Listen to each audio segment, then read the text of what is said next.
We'll call the meeting to order. This is a special board meeting to set the tax rate for 2024. Is there any addition or deletions to the agenda? If not, reading of the tax rates.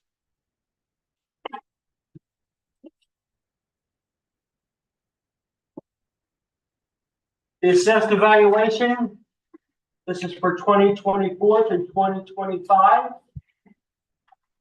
We have a district general fund revenue that is budgeted at a tax rate of 8.8319. Is there any discussion about the assessed evaluation and property and the tax rate? All right. Do I have? Next, we have a resolution for 2024 tax levy.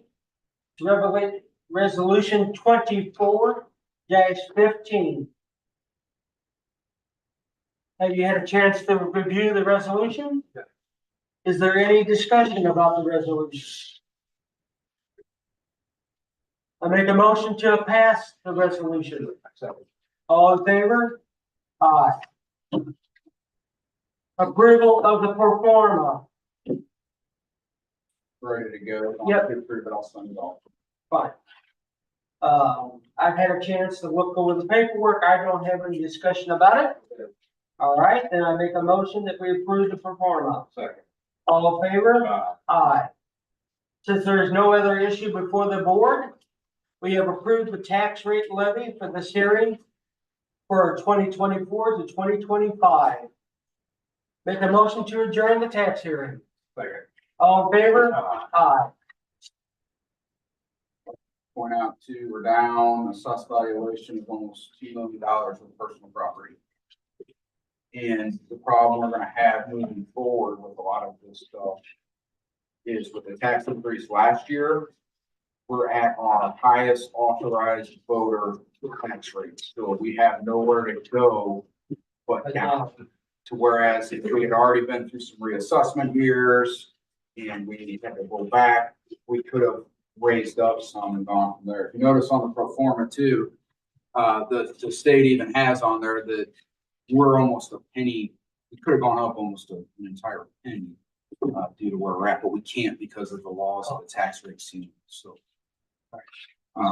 but revenue overall, we got the correction from last year's sales tax revenue because the estimate versus the actual, the sales tax is just tanked.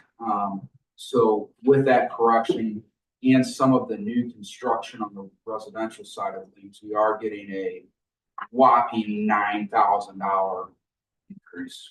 When you look at the grand scheme of a $1.9 million budget, that's very minuscule.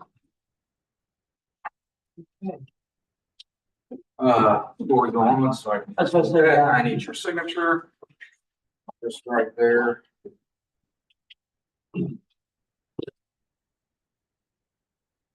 Good.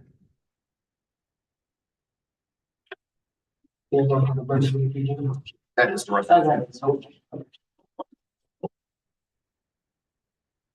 All right. Now we'll open the meeting to the journal meeting. There is a quorum present. Is there any addition or deletion to the agenda? All right. Then I ask that we make a motion to approve the agenda as presented. All in favor? Aye. No, this shows no public comment. Do we have an approval for the minutes for August 14th, 2024? I'll make that motion. All in favor? Aye. The financial report.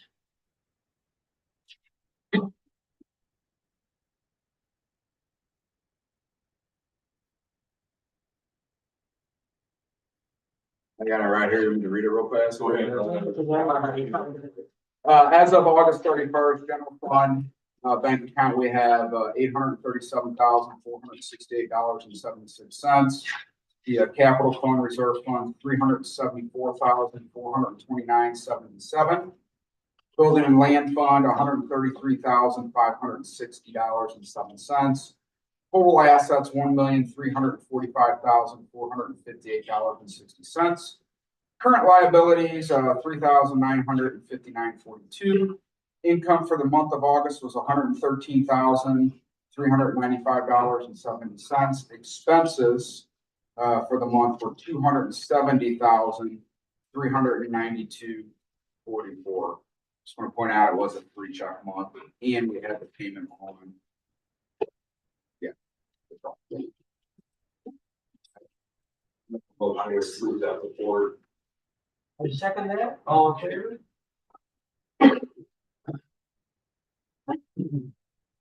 All right, moving on to, the resolution.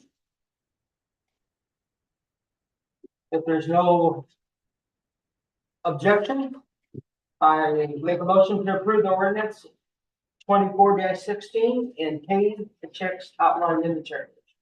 I'll second. All in favor? Aye.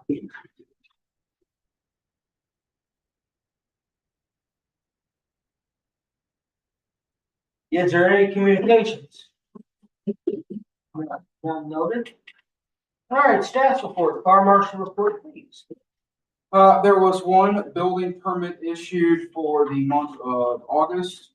Jefferson College Fine Arts Building's getting ready to do a massive addition onto it. The permit fee for that was $6,614. Have not received the payment from Brock Miller for that. Any discussions about that? Fire chief's report. Yeah, August, we finished 110 calls for service, which was kind of a nice, little slowdown after, 40 calls in July. Our newly hired part-timers are continuing with their training, and, they're doing pretty good. They got some live birds in, this week, so I assume, I've heard feedback that they all did really, really good. So that's a good thing. Still working on several grants. Jefferson Foundation grant, the Zoll AEDs have arrived.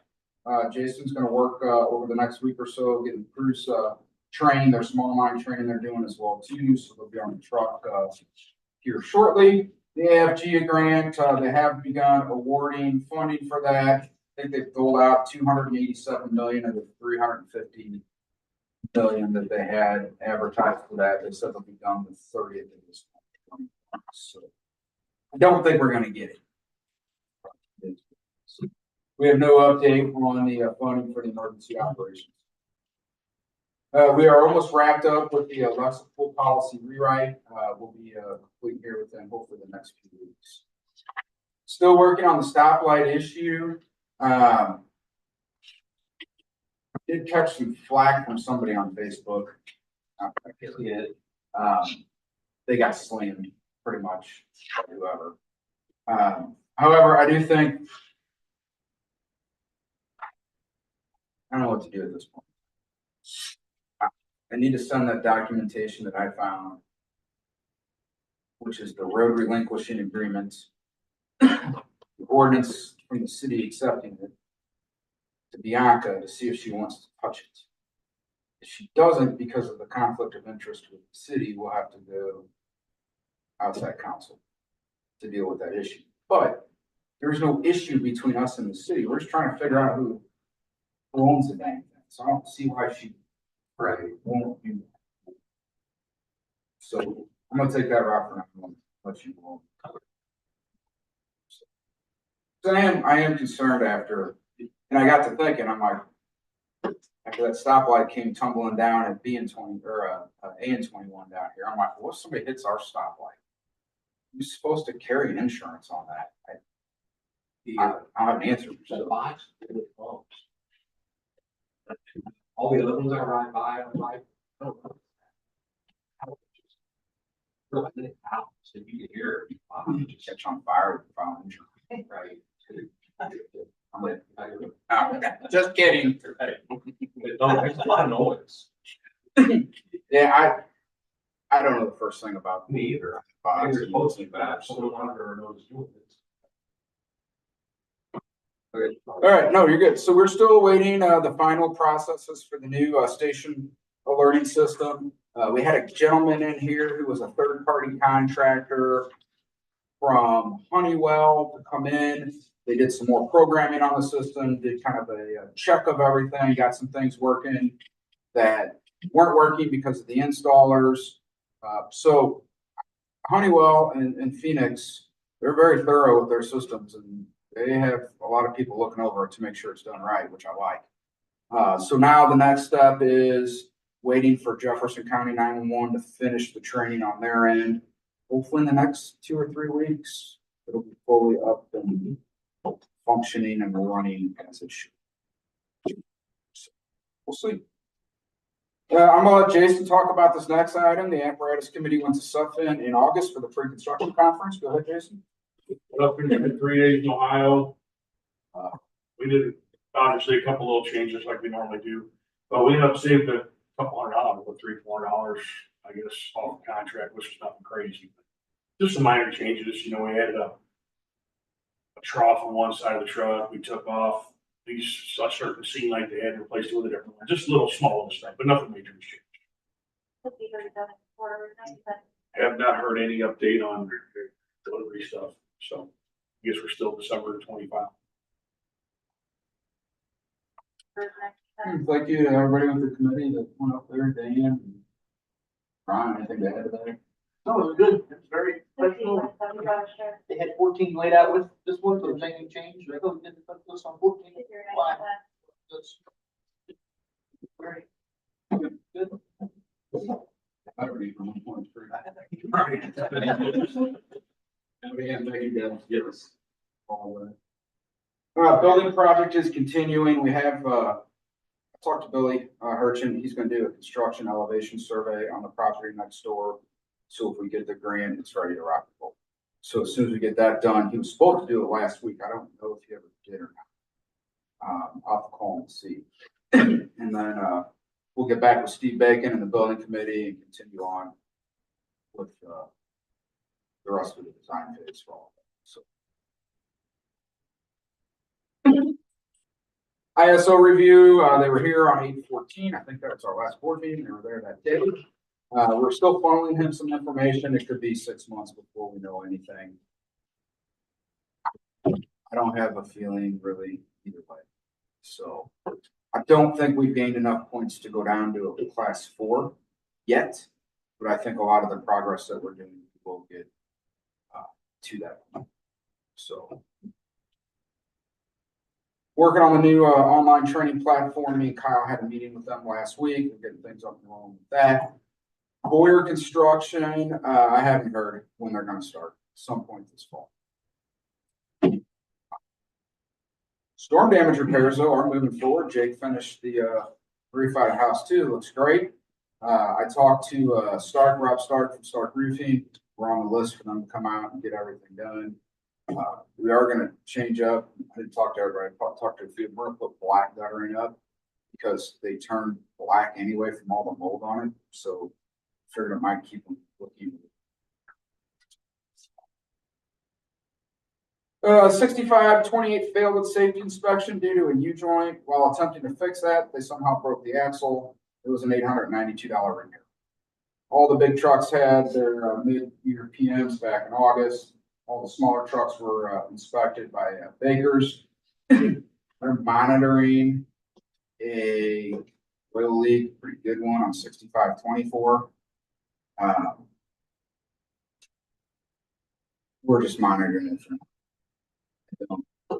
It leaks enough to the point where we have to add oil. Yeah, but I've been told we have to add oil every shift, and then I've been told we've added oil to it once. So Yeah, I was saying it's not. Yeah, once, you know. Yeah. it's leaking enough that they one time had to fill oil. So What is that? what's that? Which truck is that? It's That's the yellow one. So So report, are we talking about, we got a double budget? I don't know. Yeah, it was Dave that had to fill it. I would assume it was more than a quart. If it was low enough on the dipstick to have to have. Where's that leaking at? don't know. On the ground? Oh, yeah. No, it's on the ground. I thought you meant out of the engineering. I don't know if it's a.